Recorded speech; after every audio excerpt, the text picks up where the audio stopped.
Buenos días, compañeros. Hoy quiero meterme en Honduras, no, en el país centroamericano, no. Intentar vincular la bruta desaparición del orden internacional con lo que nos sucede en Argentina y las posibles derivas de ello. ¿Cómo es la cosa? Yo lo escribía hoy lo siguiente. Esto de autocitarme me encanta, ¿no? Decía más o menos así. En marzo del 38, tras un constante asedio político y trabajo de Zappa, Hitler anexa Austria a su territorio. En octubre del mismo año, hace lo mismo con parte de la entonces Checoslovaquia, anexando en la llamada crisis de los Sudetes casi todo el territorio de Bohemia Moravia. Siembra títeres en toda la región, Hungría, Eslovenia, Rumania, establece lazos con Mussolini e Hirohito, el emperador de Japón. En el 39 invade Polonia, se declara la guerra y Holanda y Bélgica caen como hojas de un árbol en otoño. Francia cuesta apenas un poco más, pero las tropas alemanas desfilan en París y Noruega es invadida en 1940. La maquinaria de guerra nazi era considerada imbatible. Obvio que hoy es distinto. Hitler fue frenado básicamente por la URSS, que entra un año casi después en la guerra, ¿no? Pero la Federación Rusa no es la URSS. No es la URSS. Basta pensar que está en guerra con Ucrania, que integraba la Unión Soviética, y hoy Azerbaiyán, que también forma parte de los soviets, mira con simpatía a Trump y es el proveedor de gas de Europa. Venezuela no ha dado combate. Ver caer a Cuba será muy, muy doloroso por su significado profundo, pero es una posibilidad fuerte. No se trata de los claroscuros en que surgen los monstruos, es el fascismo renacido en toda su plenitud. Sin embargo, nos dice la vida, nos dice que no hay fuerza invencible. Dios, ¿será así? ¿Será así? Seriamente no lo sé. ¿Cómo trasladamos esa realidad en que la legalidad internacional pegada con alambre y con mocos de hace unos cuantos años, legalidad que algunos vieron, atacaron con fuerza en nombre del globalismo, decían? Es cierto, había una utilización por parte de las potencias de las organizaciones internacionales a fin de afectar defender sus intereses y afectar los intereses del pueblo del sur. Pero hoy ya ni siquiera se miente, se agrede en forma bárbara y salvaje, sin ningún tipo de pretexto, ningún tipo de nada. O sea, se ataca directamente, dicen, bueno, macho, ese petróleo, vamos y le pegamos. Venezuela cayó, como dije en ese escrito, de una manera triste y lamentable porque no dio combate. La conducción de la revolución bolivariana, o revolución bolivariana, la entregó a Maduro, bueno, chao, listo. Y Terzi sigue ahí, merced a que garantiza más gobernabilidad eventualmente que la podría hacer Corina Machado. Pero que aquel que vea otra cosa, bueno, está mirando otra película, otra realidad. Eh, Irán aguantará y seguramente que va a aguantar.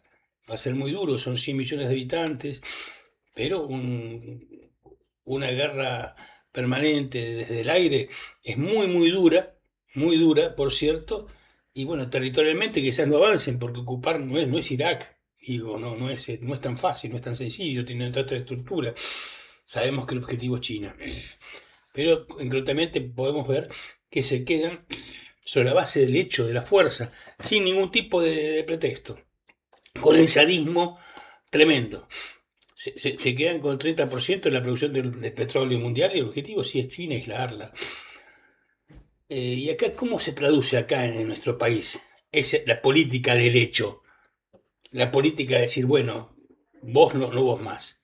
Diríamos que toda esa farsa siniestra, esa farsa que fue el juicio de Cristina, porque por encima quiero aclarar, soy muy crítico de Cristina, de las decisiones políticas en su conducción, en su cuestión política del partido, soy muy crítico de Cristina y su entorno.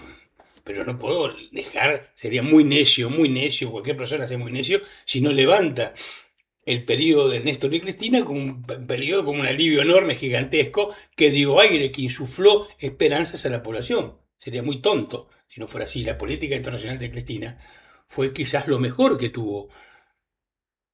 Esas alianzas que hizo en el continente, Néstor, con el ALCA, Cristina después las intervenciones en el G20, fue muy, muy, muy valioso todo lo de ella.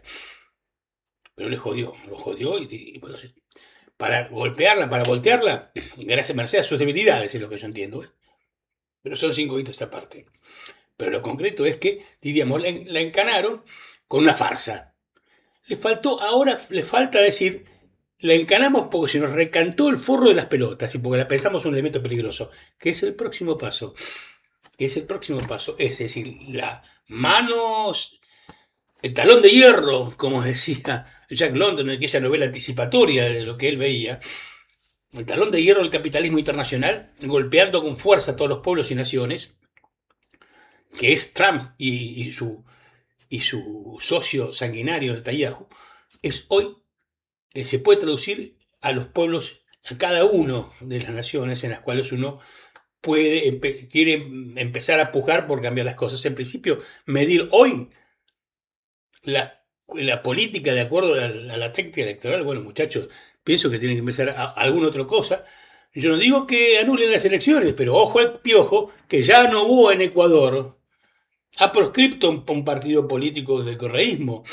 Fue muy claro la cosa. Es decir, el autoritarismo interno va a ser el reflejo de la dictadura concreta de Trump y Netanyahu a nivel global.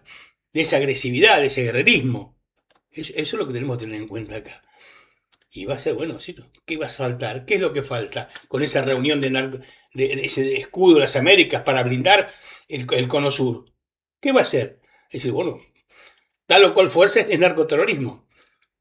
Es narcoterrorista, es terrorista. Y ya en el mismísimo gobierno de Cristina se abrió un antecedente muy peligroso con la ley antiterrorista que permitió meter en cana a algún tipo. ¿No? Y con el cuento de aquel de traición a la patria, que también fue incluida, que fue incluido Timerman, la pobre Cristina, y si no me olvido también bueno, Fernando Esteche, Delía y algún otro, bueno, es sencillo la cuestión. ¿Quiere decir que de golpe van a decir, bueno, van a anular las elecciones? No. Pero por ahí se empieza, ¿eh? Por ahí se empieza. Hay que ser medianamente memorioso, medianamente memorioso. Nuestra historia lo dice. Nuestra historia. No hay que ir a Marte ni a Venus, a la historia argentina. El peronismo estuvo 18 años proscripto. En el 62, cuando un golpe interno lo voltea a Frondizi y es reemplazado por un títere Guido, tenía un ministro de Interior llamado Osiris Villegas, que hablaba del enemigo externo que se infiltraba en los partidos políticos de la Argentina, siendo la subversión internacional encaradas en el eje Madrid-Moscú-Pekín-La Habana. Y hablaba el muy hijo de puta, hablaba de el sino, pero comunismo, no sé, pedo negro tenía el tipo, o no tanto, pero visualizaba en un peronismo ligado a la insurgencia que venía de esa oleada anticolonialista que venía desde fines de los 50, veía un enemigo a derrotar. Y fue la época, sí, de los golpes de Estado preventivos que se dieron en Brasil, que se dieron en el 64, se dio el golpe, lo voltearon el yugular. Y empiezan a dictadura brasileña. En Argentina en el 66, claramente fue un golpe de Estado preventivo a un eventual triunfo del peronismo en las elecciones que iba a llamar, y ojo también que el presidente Ilia estaba dispuesto a hacer elecciones sin proscripciones. Y el golpe de Estado no fue él, no fue a Ilia, el golpe de Estado fue preventivo hacia un triunfo del peronismo. Y acá, ¿cuál va a ser la fuerza? Digo, ¿cómo se va a expresar ese autoritarismo? Y yo lo veo claramente, se ve muy, muy claro. No hace falta ser paranoico. Uno ve quiénes están en el poder, qué estrategia política, qué estrategia de defensa tienen. Lo vimos al ministro de Defensa, el general Petri, el hijo del, no me acuerdo, Petri o Pietri, no me acuerdo bien, el hijo del coronel, del coronel que entonces era jefe del regimiento 7 de Infantería. El regimiento estaba muy cerca de mi casa, de La Plata. Un hijo de un represor, un tipo responsable del pozo de, si no me equivoco, apende de comisaría quinta, también de muertes que se hacían en Arana, que estaba el regimiento ahí. Es decir, ¿qué dijo Petri? Mi líder, Javier Milei, está hablando de obedezco para poder frenar el narcoterrorismo. ¿Qué narcoterrorismo tenemos en Argentina? Con un gobierno que aparte es un desatado enloquecido, un gobierno estafador. Él es un estafador con libra, lleno de lavadores de guita. El mismo gobierno argentino, inclusive lo dijo Milei en su momento cuando era un mero panelista, los capitales que vengan no hay que mirar de dónde vienen. Bueno, no jodamos más. Y frente a la barbarie que se viene, por lo menos no hacerse ilusiones. Y yo veo con mucho, mucho, mucho dolor la ceguera y mezquindad de las dos facciones peronistas, y digo muy claro, facciones, porque se tratan entre sí como si la otra fuera el enemigo, directamente el enemigo. Empeñadas en una lucha absoluta y completamente demencial y caníbal, sin ver el auténtico peligro que se viene encima. Son como dos ratas, son dos gatos peleándose y no ven un puma, sino viene un león que se viene a morfar.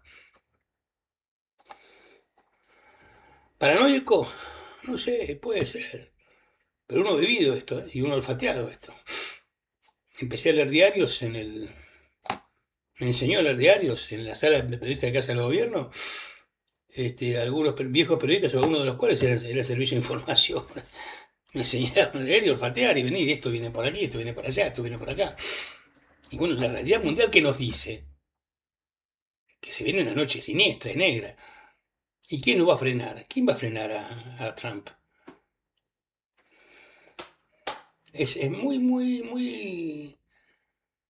iluso pensar cualquier otra cosa. Bueno, compañeros, que tengan ustedes muy buenos días.